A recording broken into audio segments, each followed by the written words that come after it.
Okay. Hi అండి అందరికి. And next మనకి టెన్స్ కంటిన్యూషన్ చూపిస్తాను. మనకి సింపుల్ ప్రెజెంట్ టెన్స్ అయిపోయింది. ప్రెజెంట్ కంటిన్యూస్ అయిపోయింది. ఇదొచ్చేసరికి third present perfect tense. Present perfect tense అంటే ఏందండి, ఆల్రెడీ ఒక పని జరిగుంటుంది. అంటే పలానా ఒక టైంలో ఒక పని జరిగి చాలా తక్కువ సమయం అయినట్లయితే ఆ పనిని తెలియపరచుటకు మనం దేన్ని ఉపయోగిస్తాం? ఈ ప్రెజెంట్ పర్ఫెక్ట్ టెన్స్‌ని ఉపయోగిస్తాం అనమాట. అంటే ప్రెజెంట్ మన కళ్ళ ముందే ఒక పని జరిగిపోయి ఉంటుంది. తక్కువ సమయంలో జరిగిపోయి ఉంటుందనమాట. అలా జరిగిపోయినప్పుడు అలాంటి టెన్స్ మనం ఏ టెన్స్ అంటాం? ప్రెజెంట్ పర్ఫెక్ట్ టెన్స్ అంటాం. దాని యొక్క స్ట్రక్చర్ చూడండి. Subject plus have or has plus వి3 plus object.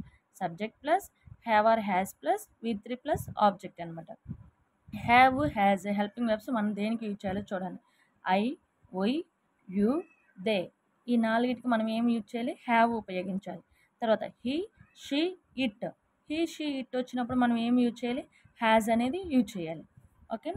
Next దీనికి సంబంధించిన నెగిటివ్ సెంటెన్స్ మనం ఏం రాయాలి? Subject plus helping verbs plus not plus వి3 plus object. Interrogative అంటే ఈ హెల్పింగ్ వెర్బ్స్ ముందు రాసి చివరిలో ఆబ్జెక్టివ్ రాసి క్వశ్చన్ మార్క్ పెడతాం. Okay. Have or has plus subject plus వి3 plus object. ఇప్పుడు చూడండి దానికి సంబంధించిన examples. I have drunk a coffee just now.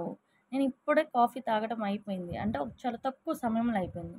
కాబట్టి ఇది పాజిటివ్ సెంటెన్స్. దీనికి నెగిటివ్ సెంటెన్స్ రాయాలంటే I have not. I have plus not haven't.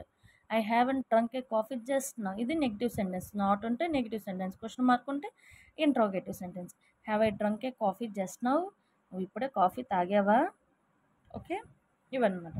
అయితే మనకి సేమ్ ఈ ప్రెజెంట్ పర్ఫెక్ట్ టెన్స్ వచ్చినప్పుడు మనం ఈ టెన్స్ని ఎలా గుర్తుపెట్టుకోవాలని ఇండికేషన్స్ చూడండి. Just now, just before, already, recently, so far, yet, ever, a few minutes back, a few minutes ago, today, this week, this month, by now, still, up to now. ఒకసారి indication చూడండి. Indications వచ్చేసరికి మనకి ఏమేమి ఉంటాయి? Just now. Okay.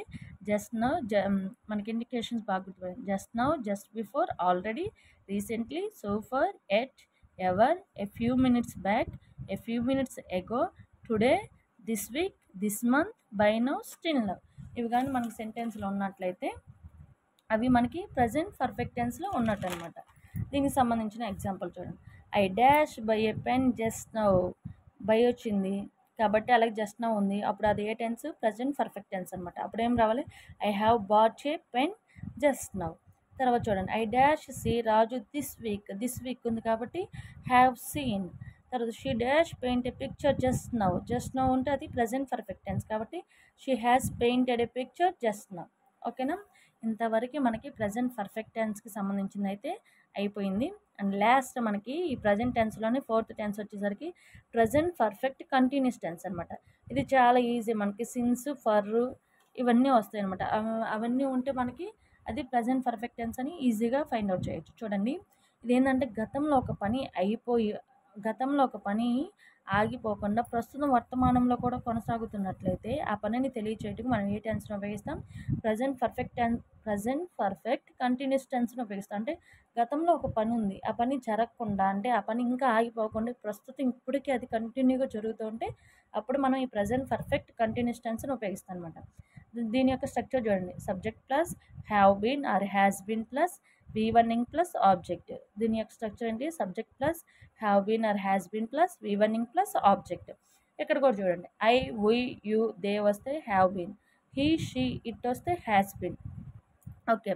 And next దీని యొక్క indications ఏమేమి ఉన్నాయి? Since plus time, for plus time, అలాగే హౌ లాంగ్ అనమాట. ఏంటిది? Since plus time, for plus time, how long. గుర్తుపెట్టుకోండి. సిన్స్, ఫర్, హౌ ఇవన్నీ వస్తే ఖచ్చితంగా మనం ఏం ఉపయోగిస్తాము? ఈ ప్రజెంట్ పర్ఫెక్ట్ కంటిన్యూస్ టెన్స్ ఉపయోగిస్తాం అనమాట. చూడండి ఎగ్జాంపుల్స్ కొన్ని చూద్దాం. I dash teach English since 1990.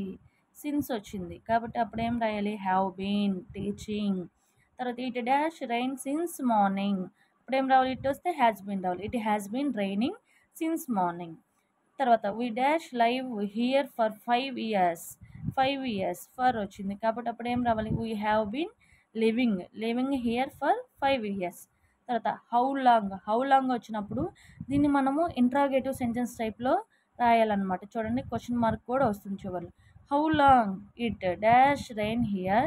How long has it been raining అని అనమాట. అంటే ఇట్కి ముందు ఇక్కడ మనం హెల్పింగ్ వెర్బ్ యూజ్ చేయాలి. నెక్స్ట్ ఇక్కడికి వచ్చేసరికి దానికి సంబంధించిన కంటిన్యూషన్. అలాగే how long dash they work here, how long have been working here. Okay, ఇది వచ్చేసరికి ప్రజెంట్ పర్ఫెక్ట్ కంటిన్యూస్ టెన్స్ అనమాట. సో మనకి ఇంతకు మించి ఇంకా ఎక్కడ ఒక చిన్న డౌట్ కూడా ఉండదండి.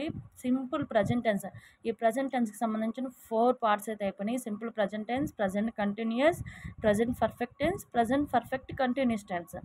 ఇవి చాలా అంటే చాలా ఈజీగా నేర్చుకోవచ్చు. మనం ఎగ్జామ్లో ఏ కాంపిటేటివ్ ఎగ్జామ్లో అయినా చాలా ఈజీగా గుర్తుపట్టవచ్చండి. ఇదైతే నేను ఓన్గా నోట్స్ అయితే ప్రిపేర్ చేసుకున్నానండి. నా వీడియో కానీ మీకు నచ్చితే ఒక చిన్న లైక్ చేయండి. అలాగే ఈ వీడియోని షేర్ చేయండి. మీరు ఈ వీడియోని షేర్ చేయడం వల్ల ఇది చాలామందికి ఇంగ్లీష్ అంటే భయం ఉన్న వాళ్ళందరికీ కూడా ఈ వీడియో షేర్ అవుతుంది. అలాంటి కొంతమందికి ఈ వీడియో ఉపయోగపడుతుందండి. ఖచ్చితంగా నా వీడియో మీకు నచ్చితే ఒక చిన్న సబ్స్క్రైబ్ చేయండి. ఇంకా డైలీ ఇంగ్లీషు, అలాగే జీకే అండ్ నెక్స్ట్ అలాగే మ్యాథ్స్, ఈ టాపిక్స్కి రిలేటెడ్గా డైలీ అయితే ఒక లాంగ్ వీడియో వస్తుంది. ఖచ్చితంగా చూడండి. ఓకే అండి.